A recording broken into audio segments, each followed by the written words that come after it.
All right, everybody, let's continue on with Chevys in the Smokies. I do have some awesome cars here, and one of them is definitely the 50 Chevy.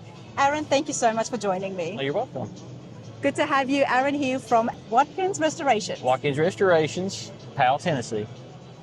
You know, you were talking about the different variety that we've got here as part of Ranas Radar Special Guests here at the show. I love seeing the Chevy right there up at the front. Well, thank you, thank you. It's a good spot, and it shows very well back here, don't it? Absolutely. Tell us a little bit about the car and the car's journey. Well, let's see. The owner brought it to me, Ron Goins, back in about 2010, 2011. We finished it 2014. Okay. It went to a few shows, Good Guys, Louisville. Did good at those shows. And then after that, he pretty much parked it. Only drives it on Sundays. He's got about 2,700 miles on it now. So it don't get too dirty. Not much at all. Not much at all. But he still gets it, like I said, on Sundays. He gets it out and cruises it.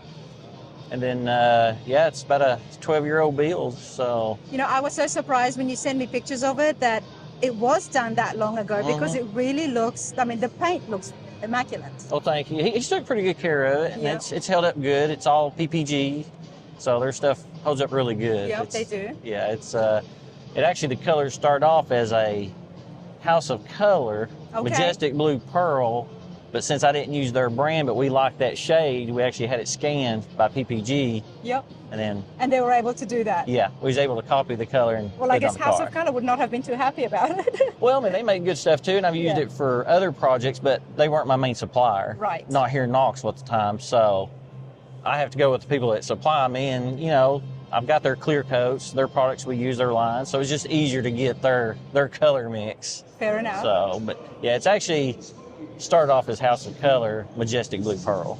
Majestic Blue, and I mean, I absolutely love it. There is a lot of pearl in it. Tell me a little bit about the Styline, because I haven't seen too many. Yeah, you don't see many of the 50 Chevy Stylines. You see more of the fastbacks, business coupes, but the Styline, you know, just has a bigger sedan, shorter trunk. Yeah, you don't see them done as often. Is there any body modifications that you have done, or is that how the body would have been from the factory? The car is mostly stock, other than the back fender well trim that goes up over the back towards the taillight. We shaved it off. The windshield is from the later models because it was a two-piece windshield. It had a bar down the center, so we got the one-piece glass in it. Okay, a two-piece windshield, like actually in the middle of it? Yeah, some of the old Chevys had a bar going up, like some of the Chevy trucks back then in that era, they had a bar in the center with chrome, then you had two pieces of glass. Right. A little harder to see out of, so we got rid of that and went with the one-piece glass. And then the hood, there's usually a seam down the middle with a painted piece of trim or chrome, however you want to do it. So we welded the hood together as one piece. That sounds like a big job right there. It is. It's not too bad because with the two pieces, the way they flange, are pretty tight together, so it don't warp as much. Right. But other than that, that's all the body mods on the outside. Everything else, the trim, it came that way back in the day. We kept all that stuff because it looks good with it. It does look good, and I love the engine bay. The engine bay, it is customized. It's 2004 LS1 of a GTO. But the firewall, we recessed it back, and then the inner fenders, the engine cover, and then all the front where the core support is, we modified all that. All that's built out of hand by sheet metal. Wow, so 2014, did you say you finished it? 2014. 2014, when I first saw the engine bay, and especially that engine cover, I was like, oh wow, that's pretty cool. It must have been 3D printed. No, it's all sheet metal. There's no plastic, fiberglass. It's all metal. Because at the time, you know, that's all I really knew was metal. I wasn't into fiberglass or nothing. So, no, it's wooden bucks to form the front to look like the head of an engine cover or a, what is it, the Ford double overhead cams.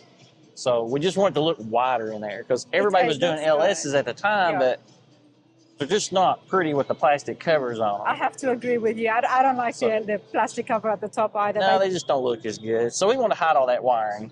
You did it well, and for 2014, I mean, you can still show it at a show today, and as you saw, people are looking around it, they're appreciating it.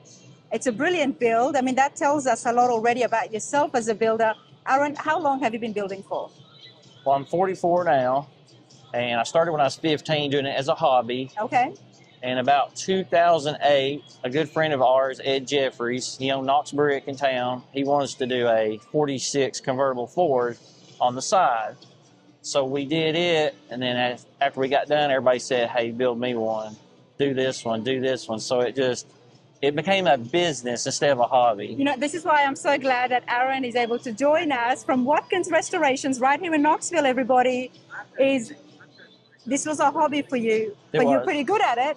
Well, thank you. People noticed it, and it just turned into a business. And I love stories like that because it can inspire so many other young guys out there who are just tinkering around the garages. Dude, you can make some money from it. Oh, yeah. And, you know, I guess some of the drive was you start doing things, and everybody knows other builders how they are. You know, they don't tell secrets, and that's fine. But somebody would say, you can't do that. You know, well, that drove me to do it. So I just pushed myself to do it. I'm self-taught. I've never went to school for it.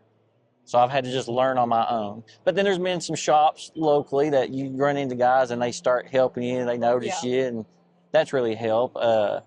Larry Griffey. Yep.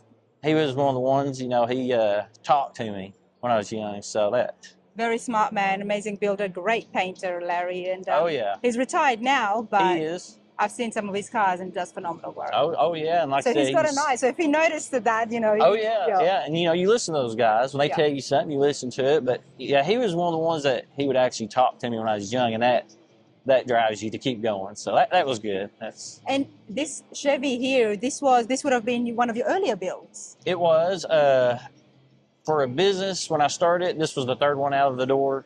Third one, but the first full custom. custom. The third car to be this, it's full custom. It's a full frame-off restoration, wasn't it? It is. Stock chassis, other than TCI Engineering. Mm-hmm. When we got to meet those guys, it's their front end, the center section, and then the 4-link rear. Nice. Which, if I'm not mistaken, they still use it for advertising on their website. Oh, still wow. to this day. There you go. I got to know Jason and them pretty good. Evan, one of their parts guys that sells stuff. I don't think they sell the 4-link kit for these cars anymore. I think they discontinued it, but that was all their stuff back in the day. That's pretty cool that they actually had a 4-link for the earlier 50s. They offered one back then. That's pretty cool. But like I said, I mean, one of your earlier builds, and it comes out like this. The paint looks beautiful. Did you do everything, or did you outsource some of the stuff? Nothing is outsourced other than, like I said, the engine is from a 2004 GTO. Okay. The interior, the bucket seats, is from the same GTO. So who did the interior? I did. That was the first one. You did the interior Did the interior back then. The owner said, run with it. He said, try it. Okay. Like I told you before, you know, we had sent stuff out before in my early days, and you get stuff it looks good, but then you start finding things that weren't done. Mm-hmm. And you know, mistakes happen. Yeah. You know, so when I talked to the owner, he said, well, let's just keep it in-house. He said, you just go ahead and do it all.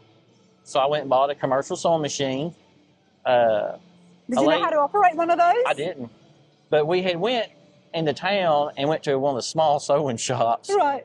And I was wanting to pick up supply scissors just to get started. And one of the ladies there actually sat me down and said, let me show you the basic stitches. So I'm in there with all these women in West Knoxville at the sewing shop, and she's showing me. I absolutely love that. They would have had a great time. Oh, they did. They giggle, laugh, and I bought my first machine, which was a Brother's, a cheap one, to practice. And then I bought the Juki commercial machine to do this one, because you got to have a commercial machine. I knew that.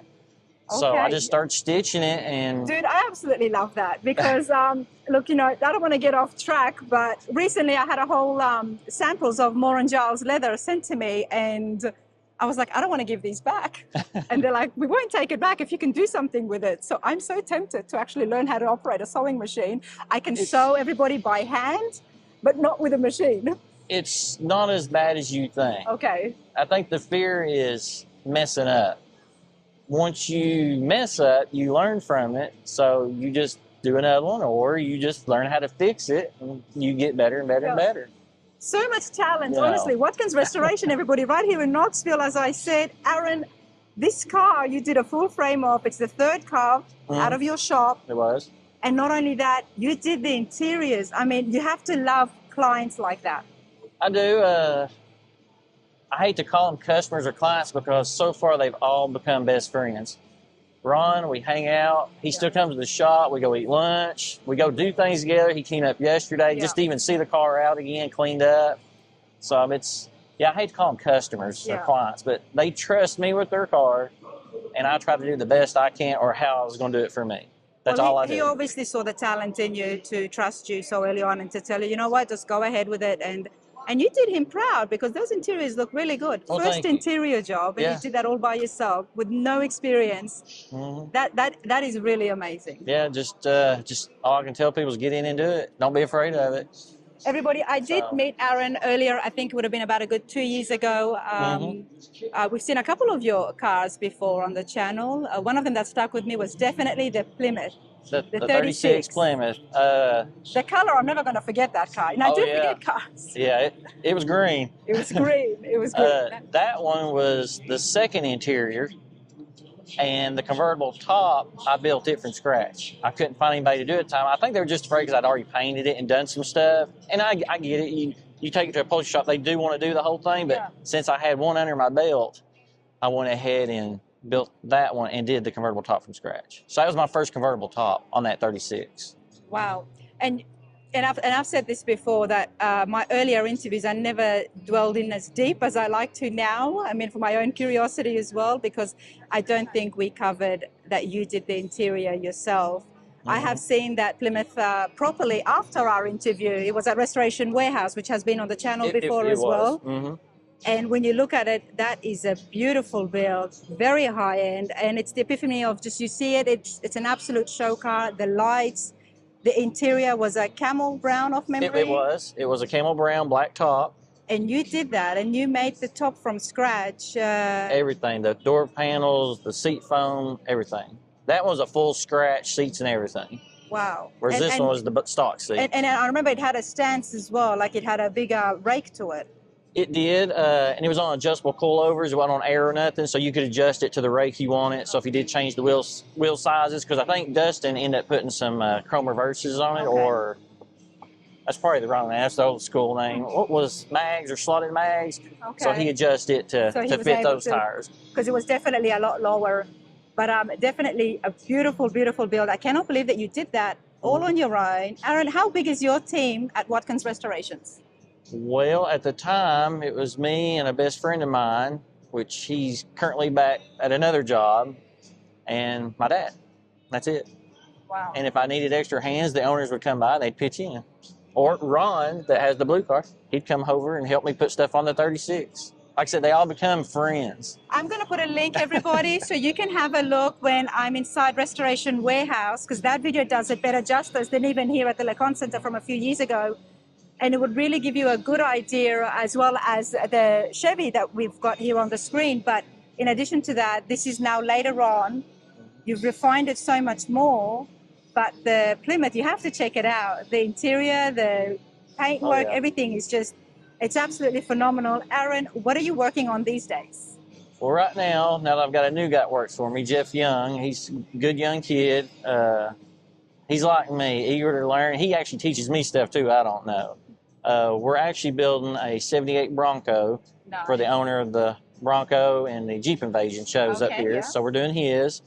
We're doing a 69 Nova right now, which it'll be pretty neat. It's going to have a blower sticking through the hood and everything. A little old school style. And then we're doing a 67 Cougar, which is pretty much like the 36 Plymouth in this one. It's fully custom. It's been a big build, almost 3 years. When do you think it'll be finished? I was hoping we'd have it for the spring rod run this year, but it looks like it's going to be fall. Okay. There's still a lot to do. We still got to measure for wheels and tires. We're trying to find a good company, what we want to go with. The owner has some brands he's wanting to use, but we'll see how that works out. But we're just now getting ready to bring it off the four-post lift, start doing the door gaps, getting everything straight, and then go into body work. Okay, well, fall is not far, and I do look forward to seeing that. Let's hope. Knock on wood. You know how it goes with these builds. Yes, I do. Let's not get into that. Hey, Aaron, tell me this. Is it just full builds, and or do you do other services at the shop as well? We strictly do full builds just because since it's just me and another guy, and like I said, Dad tries to help when he can. Yeah. it's really hard for us to branch out and do small jobs. But if somebody does need something, or we do have a space, and like I said, there's a lot of friends we know that have cars, we'll try to get them in and work them in. Okay. It's hard. Yes. And I hate to tell people no, but being small, it's strictly the big builds.